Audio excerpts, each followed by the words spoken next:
하나님의 말씀 보시겠습니다. 누가복음 12장 35절에서 44절까지 말씀 한 절씩 교독하겠습니다. 허리에 띠를 띠고 등불을 켜고 서 있으라. 너희는 마치 그 주인이 혼인 집에서 돌아와 주인이 와서 깨어있는 것을 보면 그 종들은 복이 있으리로다. 내가 진실로 너희에게 이르노니 주인이 띠를 띠고 그 종들을 자리에 앉히고 나와 수종들리라. 주인이 혹 이경에나 혹 삼경에 이르러서 종들이 그같이 하고 있는 것을 보면 복이 있으리로다. 너희도 아는 바니 집 주인이 만일 도둑이 어느 때에 이를 줄 알았더라면 그 집을 뚫지 못하게 하였으리라. 그러므로 너희도 준비하고 있으라. 생각하지 않은 때에 인자가. 베드로가 여짜오되 주께서 이 비유를 우리에게 하심이니까 모든 사람에게 하심이니까 주께서 이르시되 지혜 있고 진실한 청지기가 되어 주인에게 그 집 종들을 맡아 때를 따라 양시어 나누어 줄 자가 누구냐. 주인이 이를 때 그 종이 그렇게 하는 것을 보면 그 종은 복이 있으리로다. 내가 참으로 너희에게 이르노니 주인이 그 모든 소유를 그에게 맡기리라. 아멘. 네, 우리 옆에 분과 이렇게 한번 인사하겠습니다. 복 있는 종으로 사십시오. 네, 오늘 말씀은 예수님 가라사대 우리 시리즈 5번째 시간입니다. 이 본문에 기록된 복 있는 종이 되라는 예수님의 말씀을 중심으로 은혜를 나누어 보도록 하겠습니다. 여러분 복 받는 거 좋아하십니까? 물어볼 필요도 없죠. 고민할 필요도 없이 우리 모두는 복 받는 것을 좋아합니다. 답은 이미 정해져 있어요. 특히 우리 한국 사람만큼 이 복이라는 단어를 사랑하는 민족도 없는 것 같습니다. 새해가 되면 새해 복 많이 받으세요 라고 인사를 나누죠. 옛날에 사용했던 이불이나 이 베개에도 보면 이 복이라는 글자를 새겨 넣었습니다. 심지어 이 밥그릇 숟가락에도 복이라는 글자가 새겨져 있었어요. 그러니까 밥을 먹으면서도 복을 먹고 잠을 자면서도 이 복을 베고 자고 싶어하는 그런 습성이 우리 민족에게 담겨져 있었던 거죠. 그래서 얼굴을 봐도 복스럽다, 아이가 태어나면 복덩이다, 그렇지 않습니까? 집들이를 해도 복이 그냥 활활 타오르라고 성냥이나 양초를 옛날에 선물을 했고요. 또 이 복이 술술 풀리라고 화장지, 휴지도 선물하는 그런 문화가 우리에게 있습니다. 그래서 우리가 일상에서 접하는 많은 것들을 보면은요, 이 복에 초점이 맞추어져 있어요. 자, 그러면 세상 사람들이 말하는 복은 과연 어떤 모습일까요? 대부분 세상이 말하는 복은 이 소유와 연결이 되어 있습니다. 남들보다 더 넓은 집에 사는 것, 통장에 잔고가 두둑하게 쌓여 있는 것, 내 자녀가 남들보다 다른 자녀들보다 앞서가고 출세하는 것, 아무런 질병 없이 무병장수하는 것. 그래서 그런 집을 보면 이런 말도 하잖아요. 아유, 저 집은 참 복도 많아. 그런 말도 합니다. 자, 이렇게 세상은요, 경제적 풍요, 이 돈이 복이라고 말을 해요. 그런데 이 복의 개념은 굉장히 나 중심적입니다. 그러니까 나만 잘 되면 된다라는 그런 마음이 담겨져 있다는 거죠. 특히 요즘같이 이 물질이 주는 편안함과 이 안정감이 큰 세상에선 더욱더 많이 쌓아두고 편안히 누리는 것이 복이 되어버렸습니다. 그래서 예수를 믿는 우리도요, 이 복에 대해 생각을 할 때 너무나도 쉽게 이 세상이 말하는 그 복을 복이라고 착각하며 살 때가 많다는 거죠. 자, 근데 여러분, 성경이 우리에게 가르쳐주는 이 복이란 과연 어떤 것일까요? 한 가지 확실한 것은요, 성경이 말하는 복은 분명 세상이 말하는 복과는 다르다라는 사실입니다. 시편 1편 1절 2절에 보면 이렇게 복 있는 사람을 정의하고 있습니다. 복 있는 사람은 악인들의 꾀를 따르지 아니하며 죄인들의 길에 서지 아니하며 오만한 자들의 자리에 앉지 아니하고 오직 여호와의 율법을 즐거워하여 그의 율법을 주야로 묵상하는도다. 자, 어떤 사람이 복 있는 사람이라고 말씀합니까? 장수하고 돈을 많이 벌고 자녀를 많이 낳고 그런 사람이 복 받은 사람이라고 말씀하지 않으십니다. 오직 여호와의 율법, 그러니까 하나님의 말씀을 주야로 묵상하는 사람이 복 있는 사람이다라고 말씀하고 있음을 보게 됩니다. 예수님께서도 이 마태복음에서요, 이 8복에 대한 말씀을 주셨습니다. 우리 성도들에게 있어야 할 8가지 복에 대한 말씀을 주셨는데, 그런데 그 8복에도 보면은요, 전혀 우리가 복이라고 여기는 내용들은 나오지 않습니다. 예수님이 말씀하시는 복은 이런 거죠. 심령이 가난한 사람, 애통하는 사람, 온유한 사람, 의에 줄이고 목마른 사람, 긍휼히 여기는 사람, 마음이 청결한 사람, 화평하게 하는 사람, 의를 위하여 박해를 받는 사람, 이런 사람들이 복이 있다라는 거죠. 자, 우리가 생각할 때 이런 것이 어떻게 복이 될 수 있는가라고 생각할 수 있습니다. 그런데 예수님께서는 이것이 바로 복이 있는 것이고 이런 사람들이 복받은 사람이다라고 말씀을 하십니다. 자, 그러면 이쯤 되면 우리는요, 예수를 믿는 나에게 과연 정말 복이란 무엇인가라고 깊이 한번 생각해 볼 수 있어야 합니다. 여전히 세상이 말하는 그 복의 개념을 가지고 이 땅을 살아갈 것인가, 아니면 하나님께서 우리에게 말씀하시는 그 복을 다시 한번 되새기며 이 땅을 살아갈 것인가, 움켜쥐려는 인생을 살 것인가, 아니면 하나님께 붙어 있는 인생을 살 것인가. 그래서 오늘 말씀을 함께 나눌 때 여러분 스스로에게 한번 질문도 해보시고 고민해 보실 수 있기를 바랍니다. 오늘 우리가 읽은 이 본문 말씀에도 보니까요, 분명하게 이 복에 관한 이야기가 나오고 있습니다. 37절 중반부에 보면 그 종들은 복이 있으리로다 라고 하셨고요, 또 38절과 43절에도 보면 각각 그 종들은 복이 있다라는 말씀을 예수님께서 하고 계십니다. 그렇습니다. 우리는 주님의 종으로 이 땅을 살아갑니다. 종으로서 당연히 우리가 가져야 할 자세는요, 주인 되신 주님을 기쁘게 해드리는 것입니다. 자, 그렇다면 종으로서 어떻게 그 주님을 기쁘시게 해드릴 수 있는지, 어떻게 사는 것이 종으로서 복된 인생을 사는 것인지 오늘 말씀을 통해서 한 세 가지로 간단히 함께 나누어 보도록 하겠습니다. 첫 번째로 복이 있는 종은 깨어있는 종입니다. 35절 36절을 보시면 허리에 띠를 띠고 등불을 켜고 서 있으라. 너희는 마치 그 주인이 혼인집에서 돌아와 문을 두드리면 곧 열어주려고 기다리는 사람과 같이되라. 자, 지금 주인이 집 밖으로 출타를 했습니다. 어디에 갔는가 하면 혼인집에 갔다라고 말씀을 해요. 이 당시 유대인의 결혼식은요, 뭐 요즘처럼 몇 시간에 끝나는 그런 결혼식이 아니었습니다. 7일 동안 일주일간 계속 이 잔치를 베풀었어요. 그래서 주인이 지금 혼인잔치에 참여하기 위해서 집을 나갔는데 언제 돌아올지를 모르는 겁니다. 잔치가 다 끝난 뒤에 돌아온다면 7일 후에 돌아오는 것이고, 중간이라도 언제든지 돌아오고자 주인이 마음을 먹으면 오늘도 올 수 있는 것이고 내일도 돌아올 수 있는 것이죠.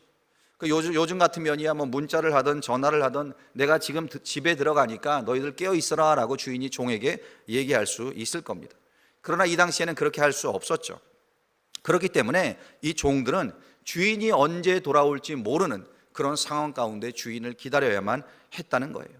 그때가 언제인지 정확하게 모르기 때문에 허리에 띠를 띠고 등불을 들고 깨어 기다리라 라고 지금 말씀하고 있는 겁니다. 여기에 허리를 띈다라는 것은 유대인들의 복장과 연관이 되어 있습니다. 당시 유대인들이 입던 옷은 그 길이가 길고 통이 넓은 마치 이제 원피스와 같은 그런 옷을 입지 않았습니까? 그러니까 더운 날씨에는요, 그런 옷이 참 편안하고 시원한 그런 옷이었습니다. 근데 정작 일을 하거나 빨리 움직여야 할 때는 오히려 그 옷이 걸리적거리고 불편했던 그런 옷이었죠.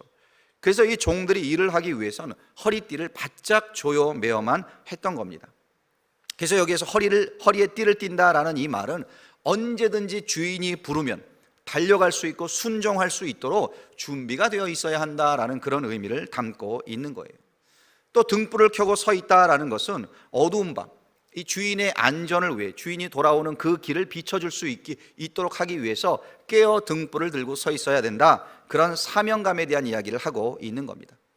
그래서 허리에 띠를 띈다, 등불을 켜고 서 있다, 이 말씀은 언제 돌아올지 모르는 그 주인을 깨어 기다리는 그런 신실한 종의 모습을 그리고 있는 겁니다. 그렇습니다. 종의 역할은요, 주인을 위해 깨어 있는 겁니다.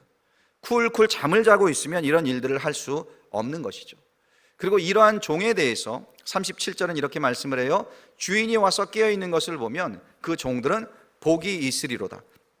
내가 진실로 너희에게 이르노니 주인이 띠를 띠고 그 종들을 자리에 앉히고 나와 수종 들리라. 깨어있는 종은 복이 있다. 주인을 맞을 준비가 되어 있는 종은 복이 있다라고 말씀을 해요. 자, 그렇다고 여러분, 이 깨어있으라는 이 말은요, 24시간 잠도 자지 않고 밤을 새우라는 그런 말씀은 아닙니다. 주님이 여기서 깨어서 기다리라고 말씀하신 것은요, 다시 오실 예수님, 바로 재림하실 그 예수님에 관한 말씀이에요. 십자가에 죽으시고 부활하시고 승천하신 예수님은요, 구원, 이 구약과 신약에 기록된 그 구원과 관련된 하나님의 그 모든 약속을 다 성취하셨습니다. 다 이루셨죠. 그런데 아직 한 가지 남아있는 약속, 한 가지 남아있는 언약이 있습니다. 그것이 뭡니까? 바로 예수님께서 이 땅에 다시 오신다는 약속이에요. 사도행전 1장 11절은 말씀하죠. 이르되 갈릴리 사람들아, 어찌하여 서서 하늘을 쳐다보느냐? 너희 가운데서 하늘로 올려지신 이 예수는 하늘로 가심을 본 그대로 오시리라. 다시 오신다. 마태복음 24장 30절도 말씀합니다. 그때에 인자의 징조가 하늘에서 보이겠고 그때에 땅의 모든 족속들이 통곡하며 그들의 인자가 구름을 타고 능력과 큰 영광으로 오는 것을 보리라. 네, 그렇습니다. 예수님은 분명히 오십니다. 예수님의 초림은요, 베들레헴 마구간에서 아무도 모르게 조용히 오셨는지 모르지만 예수님의 재림은 온 세상이 다 알 수 있도록 큰 능력과 영광 가운데 오신다는 거예요. 자, 그런데 문제는 그 오시는 때가 언제인지를 우리가 모른다는 겁니다. 마태복음 24장 36절은 이렇게 말씀하죠. 그러나 그날과 그때는 아무도 모르나니 하늘의 천사들도 아들도 모르고 오직 아버지만 아시느니라. 그렇습니다. 오직 아버지만 아세요. 아들도 모르고 천사들도 모른다라고 말씀합니다. 근데 여러분, 얼마나 많은 이단들이요, 이 날과 때를 안다고 사람들에게 혼란을 주고 있습니까?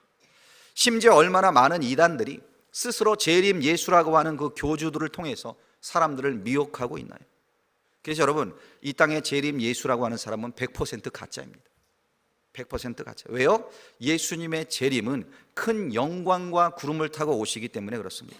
그러니까 세상 사람들이 모두 다 볼 수 있도록 오신다라는 거예요. 그리고 심지어 그 날과 그때는 아무도 모릅니다. 바로 그 사실에 대해서 예수님께서 지금 말씀하고 계신 것이죠. 내가 다시 올 것이다. 그때가 언제인지 너희는 모른다. 그렇기 때문에 허리에 띠를 뜨고 등불을 켜고 깨어있는 종으로 살아가라. 그리고 그것이 복된 삶이다 라고 말씀을 하고 계신 겁니다.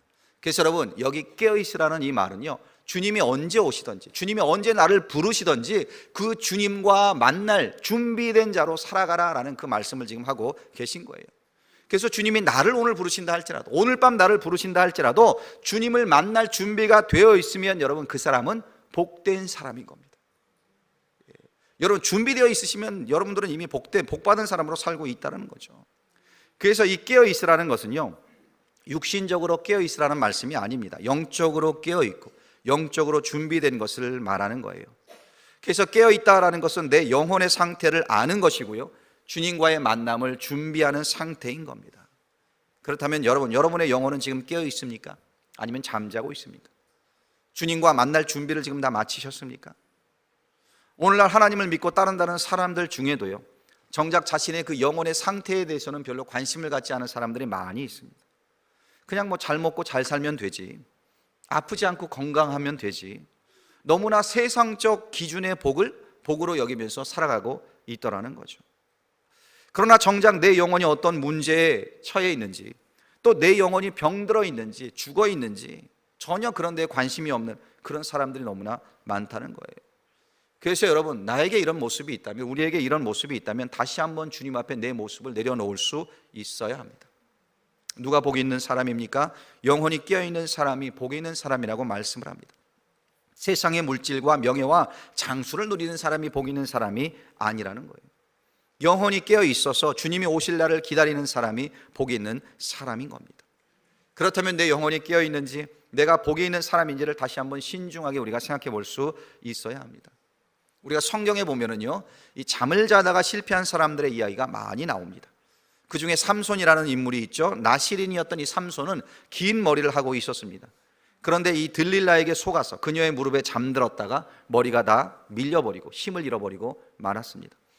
또 하나님의 뜻을 저버리고 다시스로 도망하던 이 요나에 대해 성경은요, 배 밑에서 깊이 잠들었다라고 말씀을 해요.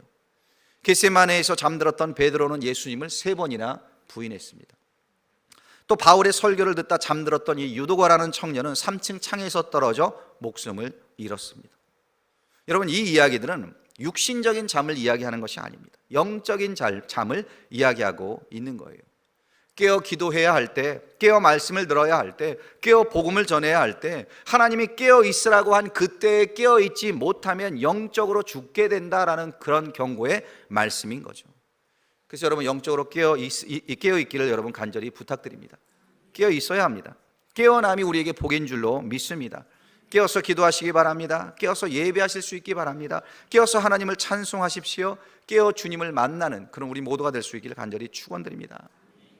그리고 또 37절 후반절에 보시면 이런 말씀이 나와요. 주인이 띠를 띠고 그 종들을 자리에 앉히고 나와 수종 들리라. 자, 앞에서는요 종이 띠를 띠고 주인이 오기를 기다렸습니다. 근데 여기서는 뭐라고 말씀해요? 지금 주인이 띠를 띠고 종의 수종을 든다라고 말씀을 합니다. 완전히 역전된 그런 모습을 보여주고 있습니다. 무슨 말입니까? 주인을 위해 띠를 띠고 기다렸던 그 종을 위해서 이번에는 주인이 그 종을 섬긴다. 주인이 종을 섬긴다. 여러분, 이것이 얼마나 놀라운 약속인지 아십니까?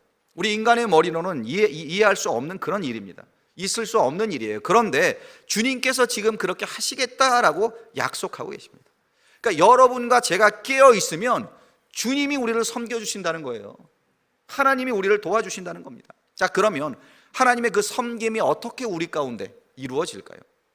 시편 121편 1절에서 4절은 이렇게 말씀을 해요. 내가 산을 향하여 눈을 들리라. 나의 도움이 어디서 올까? 나의 도움은 천지를 지으신 여호와에게서로다. 여호와께서 너를 실족하지 아니하게 하시며 너를 지키시는 이가 졸지 아니하시리로다. 이스라엘을 지키시는 이는 졸지도 아니하시고 주무시지도 아니하시리로다. 우리가 깨어 하나님을 기다리니까 졸지도 아니하시고 주무시지도 아니하시는 그 하나님께서 어떻게 한다고? 우리를 보호하신다, 지켜주신다, 그렇게 우리를 섬겨주신다 라고 약속하고 계신 겁니다. 여러분, 이것이 복이 아니고 무엇이겠습니까? 하나님이 나를 지켜주신다는데, 보호해 주신다는데, 하나님이 나를 위하여 졸지도 아니하시고 깨어 계시겠다는데, 이런 놀라운 복을 경험할 수 있다는 거죠. 언제요? 우리가 깨어 있으면, 주님 앞에 깨어 있으면, 주님과의 만남을 늘 준비하며 살아가고 있으면 이렇게 하나님이 해주시겠다는 겁니다. 이 주님의 섬김을 받는 그런 복을 누리는 우리 모두가 될 수 있기를 간절히 축원합니다. 두 번째로 복 있는 종은요, 끝까지 포기하지 않는 종입니다. 38절을 보시면 주인이 혹 2경이나 혹 3경에 이르러서도 종들이 그같이 하고 있는 것을 보면 그 종들은 복이 있으리로다. 자, 예수님께서는 두 번째로 복이 있으리라 라고 말씀을 하시는데, 그 이유는 주인이 어느 시간에 집에 도착하든 여전히 종들이 깨어 주인을 기다리고 있는 그 모습을 보았기 때문이다 라고 지금 말씀을 하세요. 자, 여기서 2경이란 말과 3경이란 말이 나오는데, 이 말은 당시 시간을 구분하던 그런 말이죠. 2경은 밤 9시에서 밤 12시까지, 3경은 밤 12시에서 새벽 3시까지 아주 깊은 밤을 뜻하는 말입니다. 밤 9시에서 12시까지는요 사방이 어두워지고 피곤이 막 찾아오는 그런 시간이에요. 그리고 12시에서 새벽 3시는 가장 깊이 잠들고 누구든지 그 시간에 기다리다 지칠 수밖에 없는 그런 시간을 지금 말하고 있습니다. 그러니까 말 그대로 다 잠들어야 되는 그런 시간인 거죠. 그런데 이 종이 어떻게 하고 있습니까? 잠들지 않았습니다. 깨어 있습니다. 주인을 기다리고 있어요. 이 사실은 종이 얼마나 충성되이 주인을 기다리고 있는지, 포기하지 않고 인내하고 있는지를 보여주는 그런 말씀입니다. 이쯤 되면 주인이 오지 않으려나 보다, 쉽게 생각할 수도 있죠. 주인이 내일 오려나 보다, 그냥 포기하고 잠들어도 되었을 겁니다. 그러나 이 신실한 종은 끝까지 포기하지 않았다는 거예요. 이 종의 자세와 태도가 어떠해야 하는지를 우리에게 보여주는 말씀입니다. 주님을 만나기를 사모하며 열심히 주님 오시기를 기다려야 함을 우리에게 알려주고 있는 거예요. 이 초대교회 교인들은요 서로 인사를 할 때 마라나타라는 말로 인사를 했습니다. 여러분, 이 마라나타의 뜻이 무엇입니까? 주님 오시옵소서, 속히 오시옵소서. 그만큼 주님의 재림을 사모했고 주님과의 만남이 속히 이루어지기를 소망했다라는 사실을 보여주고 있는 인사 말씀이 바로 마라나타라는 거예요. 근데 주님이 더디 오는 것을 보고도 이 사람들이 포기하지 않았습니다. 늘 항상 마라나타라는 그 인사를 하면서 주님의 오심을 사모했다는 거죠. 오늘을 사는 우리의 믿음의 길도 마찬가지입니다. 우리가 예수를 믿는다는 것은요 주님이 오지 않을 것처럼 사는 것이 아니라 오늘이라도 주님이 오실 수 있다라는 사실을 믿고 인식하며 살아가는 거예요. 그 주님이 오심을 포기하는 것이 아니라 소망하고 바라며 끝까지 인내하는 그런 삶을 살아가는 겁니다. 그렇습니다. 우리도 이 신앙생활을 하다 보면 이 2경과 3경의 시간을 지날 때가 있습니다.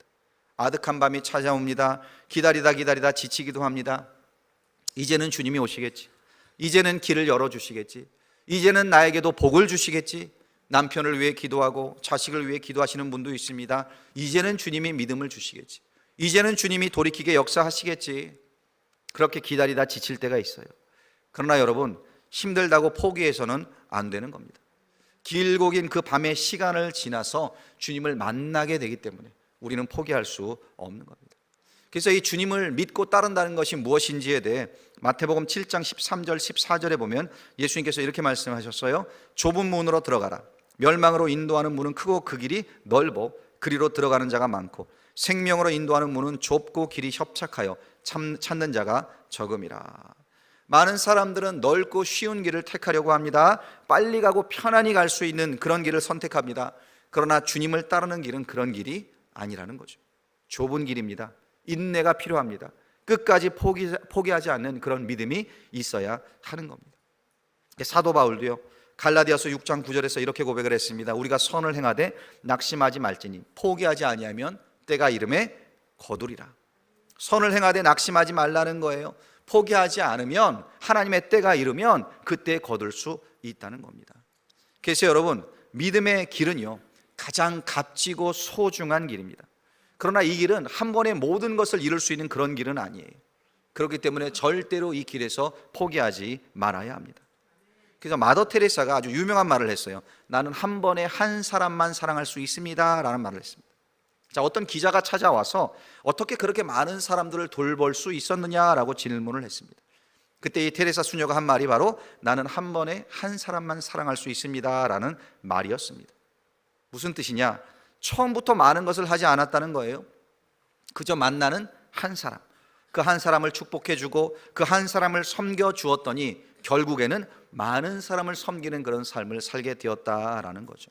그렇습니다. 한 시간 한 시간이 모여서 하루가 됩니다. 한 사람 한 사람이 모여서 많은 사람이 되는 겁니다. 우리 믿음에 걸을 때 길을 걸을 때도 마찬가지입니다. 너무 많은 걸음을 한꺼번에 걸으려고 하지 마십시오. 하루아침에 믿음이 확 성장하지 않습니다. 중요한 것은 한 걸음 한 걸음 포기하지 않고 꾸준히 걸어갈 때 하나님께서 우리로 하여금 이 믿음의 경주를 완주하게 하실 줄로 믿습니다. 그렇게 포기하지 않고 믿음의 길을 걸어가는 여러분들이 되시기를 축원합니다. 세 번째로 복 있는 종은요 나눌 줄 아는 종이에요. 42절 43절에 이렇게 말씀을 해요. 주께서 이르시되 지혜 있고 진실한 청지기가 되어 주인에게 그 집 종들을 맡아 때를 따라 양식을 나누어 줄 자가 누구냐? 주인이 이를 때에 그 종이 그렇게 하는 것을 보면 그 종은 복이 있으리로다. 자, 여기 보시면 청지기라는 말이 나옵니다. 청지기가 누구입니까? 청지기는 말 그대로 주인의 것을 관리하는 사람입니다. 그리고 집안에 있는 다른 종들을 감독하고 또 책임을 가지고 일을 하는 그런 사람이 청지기예요. 주님이 오늘 이 진실한 청지기가 되라라고 말씀하신 것은요 주인의 재물만 관리하는 것이 아니라 다른 종들하고의 그 관계에 있어서도 사랑하고 배려하고 베풀며 지내라라는 그런 말씀을 지금 주고 계신 겁니다. 그래서 때를 따라 양식을 다른 종들에게 나누어 주는 것, 이것이 복되다라고 지금 말씀을 하고 있죠. 이 청지기는 복이 있다. 자, 이 말을 좀 더 깊이 해석해 보면은요 청지기의 사명이 무엇인지를 우리에게 알려주고 있습니다. 필요를 따라 나누어 주는 것, 주인의 것을 나누어 주는 것이 청지기의 사명이라는 거예요. 주인으로부터 받은 것을 다른 종들에게 나누어 주는 겁니다. 그래서 우리가 또 읽지는 않았지만 45절과 46절에 보면 또 다른 종의 모습, 또 다른 청지기의 모습이 나오는데 이 종은 다른 종들을 학대합니다. 보시면 이렇게 말씀을 해요. 45절 46절입니다. 만일 그 종이 마음에 생각하기를 주인이 더디 오리라 하여 남녀 종들을 때리며 먹고 마시고 취하게 되면 생각하지 않은 날 알지 못하는 시각에 그 종의 주인이 이르러 엄히 때리고 신실하지 아니한 자의 받는 벌에 처하리니. 자, 주인이 더디 온다고 지금 어떻게 합니까? 이 종이 다른 종들을 학대하죠. 착취합니다. 혼자 먹고 마시며 취하는 모습을 보여주고 있습니다. 그리고 결국 이러한 종들은 벌을 받게 된다라고 지금 주님이 말씀하세요. 주인의 뜻이 무엇입니까? 주인의 뜻은요 자신의 집을 이 청지기가 잘 다스리고 또한 서로 나누며 살라는 것이 주인의 뜻이었습니다. 그러니까 우리를 향한 하나님의 기대 또한, 하나님의 뜻 또한 여러분 다르지 않습니다. 우리 모두는 이 땅을 하나님의 청지기로 살아갑니다. 우리가 가진 것 그 모든 것들은 하나님의 것입니다. 하나님을 위해 사용하여야 합니다. 그 가운데 있는 하나님의 뜻이 무엇이냐? 그것을 나누어야 할 때는 나눌 수 있고 베풀어야 할 때는 베풀라라는 그런 뜻이 함께 담겨져 있다는 거예요. 그러니까 모든 것이 내 것인 양 나만을 위해 먹고 살아간다면 오늘 본문에 이 다른 종들을 때리고 먹고 마시고 취했던 그 종과 다를 바가 없다라는 거죠. 여러분 기억하시기 바랍니다. 우리 모두는 하나님의 청지기입니다. 우리 교회가 세워져 가고 또 선교지에 가서 복음을 전하고 선교사님들을 후원하고 또 주변에 어려운 사람들을 도울 수 있는 그 모든 것, 그것은요 하나님의 것으로 하나님의 일을 하는 것입니다. 나만 살자고 하는 것이 아니라 청지기로 함께 더불어 살자는 그런 복된 마음을 품어야 한다는 거죠. 이런 사람, 이런 종이 복된 종이다라고 지금 예수님이 말씀하세요. 간절히 바라기는 여러분, 복 있는 주님의 종들이 되십시오. 성경이 말하는 복은요 세상이 말하는 복과 다릅니다. 성경은 뭘 가져야 복이 있다라고 말하지만 성경은요 내가 하나님의 자녀로 부름을 받았다면 이미 복된 자다라고 말씀을 하고 있습니다. 복된 자로서 이 하나님의 그 복을 흐르게 하는 그런 통로로 쓰임받는 인생이 참된 복된 인생이라는 거예요. 그래서 오늘 예수님이 주시는 말씀을 여러분 기억하시기 바랍니다. 영적으로 깨어서 주님의 오심을 기다리는 사람이 복 있는 사람입니다. 선한 일을 포기하지 않고 끝까지 감당하는 그 사람이 복이 있는 사람이에요.